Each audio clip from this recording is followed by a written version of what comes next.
My name is Anna. And 6 months ago, my world changed. That was when Tom told me he didn't want to be with me anymore. He had found someone else, a woman from his office. I should have known something was wrong. He started coming home late. He stopped saying nice things to me. He didn't smile at me in the mornings anymore. But when you care about someone, you sometimes don't want to see the truth. I didn't mean to hurt you, he said to me that night. But his words didn't help. They just made me feel worse. After he left, I spent a lot of time looking in the mirror. I would stand there and think about all the things wrong with me. Was I not good enough? Was that why he left? My mind kept telling me bad things about myself, and I started to believe them. I stopped going out with friends. I didn't want to see anyone. I spent my evenings alone in our old apartment, looking at pictures of Tom with his new girlfriend on my phone. Then one day, my sister Rachel sent me a message. "Get ready. We're going out." When she came to my house and saw me crying, she gave me a big hug. Rachel always knew how to make me feel better. She worked at the hospital and still had on her work clothes, but she didn't care. She just wanted to help me. "This has to stop," she said. "You need to start living again." That was the day things began to change. Rachel signed us up for an art class. I didn't want to go at first. I thought I would be bad at it, but she made me try. At the class, I met David. He was funny and nice, and he was even worse at art than me. That made me feel better. When I made something that didn't look good, he would show me his, and we would laugh together. But I wasn't ready for a new friend yet. I was still hurting. I started seeing a helper, someone who listens to your problems and helps you understand them better. Her name was Miss Lee. "What would you say to a friend who felt the way you do?" Miss Lee asked me one day. This question made me think.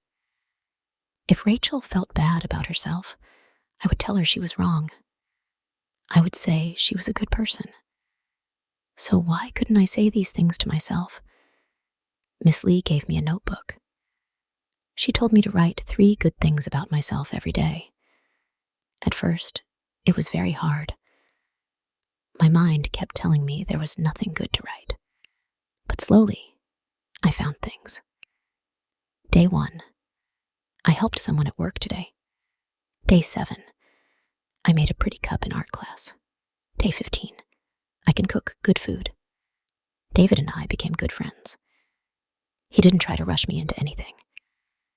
He just listened when I needed to talk. Sometimes we would get coffee after art class. Sometimes we would just sit quietly and work on our art. Rachel helped me find a new apartment. The old one had too many sad memories. My new place had big windows that let in lots of light. I put my art projects on the walls, even the ones that weren't very good. They showed that I was trying new things. Slowly, I started to feel better. I went out with friends again.